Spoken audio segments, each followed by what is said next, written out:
Pangulo po ng Philippine Amalgamated Supermarkets Association. Magandang umaga po, Sir Steven. This is Aljo Bendijo. Yes, Aljo. Magandang umaga sa iyo. Good morning. Opo.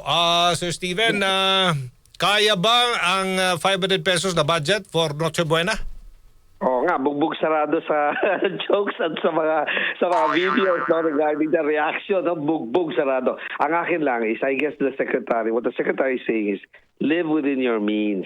Kung 500 lang budget mo, pagkasyahin mo. Kung 600, pagkasyahin mo. Pero masyadong literal, no, na sinabing pag 500, wag mong palampasin hanggang 499 and 99 centavos lamang, di ba? Of course, mas disente naman siguro mahanda natin paglampas 500. Pero kasya ba ang 500? Yes, merong supermarkets which are preparing bags worth 500 for Noche Buena. Of course, it is not as siguro kasing grande or kasing saya, no? Kapag lampas ng 500 ang ating budget para sa Noche Buena natin.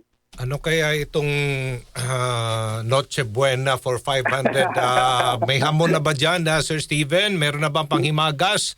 At saka yung hindi nawawalang spaghetti? Ay, well, hindi pwedeng 5-star meal ang ating handa for 500 pesos, no?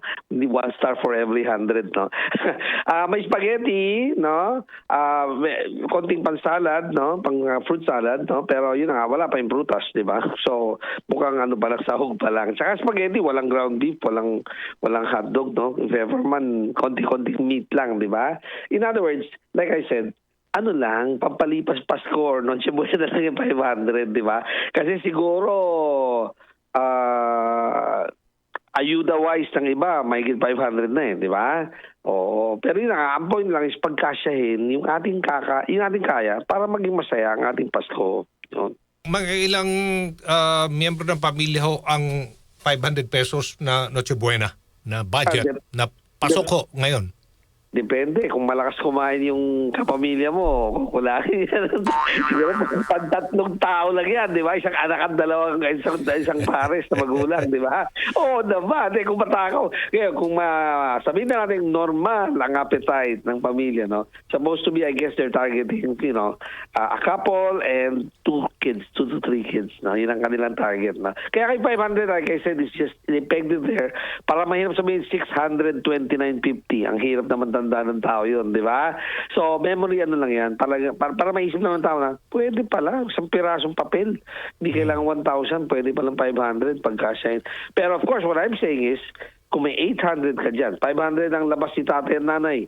Ang bawat anak, kung may trabaho na, tig 100, tatlo sila, 800, talagang medyo maganda ng handa natin for Noche Buena, di ba? Tulong-tulong. Yun. May hamon na ho dyan sa 500 pesos? Well, ang hamon, 500, kukulangin ka, di ba? Unless yung mga pear-shaped, no? Yung mga hindi tunay na, hindi tunay na hamon din yun. Pero hindi buong hamon. Ibig sabihin, di ba, pinagsama-sama, no, na mga parte ng hamon na binuo para maging tinatawag na hamon, di ba? Pero pwede naman, hamon just represents meat. Diba? So pwede na ng mga luncheon meat, no? Chop mo lang, diba? At haluin mo. Of course, iba yung hamon eh. Well, kung yan ang parating nasa isip mo at very fixated ka na ganun talaga dapat ang Noche Buena mo, kung wala ka siguro yung 500 mo, diba? Kasi talagang hamon na gusto. Tapos, kung yung talagang kilalang hamon, mula sa kilalang hamon, yung medyo pinakamaraming distributed nationwide, 500 lang kulang na eh, diba? So, alam mo namang hindi pwedeng kasama ka. O kaya, pwedeng part lang ng hamon. 1/4 kilo. Di ba? Hindi buo. Hindi buo. Kasi parang lechon. Do-order ka ng 10 lechon, ang mahal. Pero ilang kilong lechon, mura lang. Kaya, di ba? Nakatingin ka rin, in other words. Di ba? Yun. So may mga delatang hamon na mura. Meron. Magkano ho yan, sir? Mga 100 plus? Wala pang 100 Wala yung iba. pa. Kung marunong ka maghanap, ngayon, kung favorite brand na galing US na 4 na letra, talagang abuti ka ng almost 200. Pwede na yun, di ba? Oo, pwede yun. Pero 200 yung pala, 200 na, 200 plus na. Meron siyang variant na 272.50. Ang kalaki na, yung kalahati ng 500 mo. So, pumili ka ng ibang... Yung galing China na lang sa ibang bansa. Oo. Kasi sinasabi US yun eh. Yung galing China.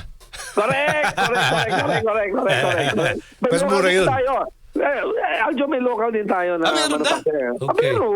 Meron. So, hindi wag lang tayong masa sa China. May local tayo na mas mura pa kaysa China. Ganun ba? Meron. I will not mention the brand, pero meron. Mabenta. I-text nyo na lang sa amin, sir, ha? O, para may Marami. guide kami. May guide kami kung anong bibilhin. Marami na nakadiscover doon. Okay. Kaya nga, maging wise, di ba? At hindi lang, may I suggest, huwag lang during Noche Buena. Whole year round, di ba? Whole year round. Try other brands, no? Para tumakbo din ng mga pabrika ng mga ibang mga manufacturers, local manufacturers, na who employ people here. Kaya parang hindi na kailangan mag-abroad, di ba? Fixated nga tayo sa mga imported na kilalang brand na natural, yung mayaman yung mga ilan yun, pero yung iba, hindi tumatako yung mga produkto, di ba? Nasisira din yun. So, talagang, itangkilik natin ang mga sariling gawa din natin, di ba? Okay ang quality. Yeah, okay ang quality. Kung spaghetti, meron namang nasa lata na sauce, spaghetti sauce, timplado na. Mahal. Timplado na eh. So ano pong may sasuggest ninyo para sa mga kababayan natin na mahilig talaga, may spaghetti, merong fruit salad at saka hamon. Ano kayang... Tomato sauce in Tetra Pak. No? Tetra Pak. Huwag mong bayaran yung lata. Hindi mo makakain yung lata, di ba? Oo. So those placed in cheaper packaging, natural, mas mura yun, di ba? But beware. Okay, let me say, beware. There are spaghetti packs and tomato sauce packs na mas mura, mas konti ang laman. Nakalagay naman eh. Kaso di ka nagbabasa. Imbis na 900 grams, 500 grams lang or 600 grams lang ang nakalagay. Mas mura nga siya. Pero mas konti mahanda mo. Kaya huwag hanapin yung pinakamura. Hanapin mo yung sulit para sa pangangailangan mo, para sa pamilya mo. Depende yan sa pamilya mo. Diba? Yun. Okay, so sa lahat ng grocery, pwede ho ito, 500 pesos. Huwag kang pumunta sa 5-star supermarket. Oo naman, di ba? Dala mo 500, pupunta ka 5-star hotel para kumain ng ng Christmas. Wala ka. Maraming neighborhood stores dyan na hindi masyadong kilala, hindi major chains, no? At parating may sale section doon. Parating may sale section. Yes! Hindi pa about to expire ang produkto na sa isang daw, ay, naku, masisira na yan, kaya binibenta. Overstocked. Magpapalit ng packaging, magpapalit ng label, magpapalit ng size ng produkto. All of those are reasons to sell off. Overstock lang is already a reason eh. Nakita lang ng ahente, ng distributor, sir, bodega natin, dahil pa natin ganun. O ano gawin natin? Sabi ng supermarket, sabi ng distributor, ibenta mo na yan, kahit na buy one, take one, or 70% off, or 30% off. Kaya nakikita natin yung mga sale items. Akala ng tao, ay, masisira na yan eh. No, not necessarily. Maging wise ka. Check mo yung expiration date, syempre. Kung January 5 yung expiration date, kailan mo kakainin yan? Christmas, saka medianoche, kaya pa, di ba? Kasya pa, pwede pa yun. Hindi pa. Saka may allowance nga normally, no? Kasi masisira ang mga manufacturers kapag eksakto. Parang yung 500 pesos sinasabi natin. Midnight of December 31, pag sinabing puputok, boom, expired na yung produkto. Hindi naman nangyayaring ganyan, eh, di ba? May allowance yan. Okay. Thank you so much, Sir Stephen Gua ng Philippine Amalgamated Supermarkets Association. Good morning po. Merry Christmas. Good morning. Maraming salamat. Merry Christmas. Morning. Good morning.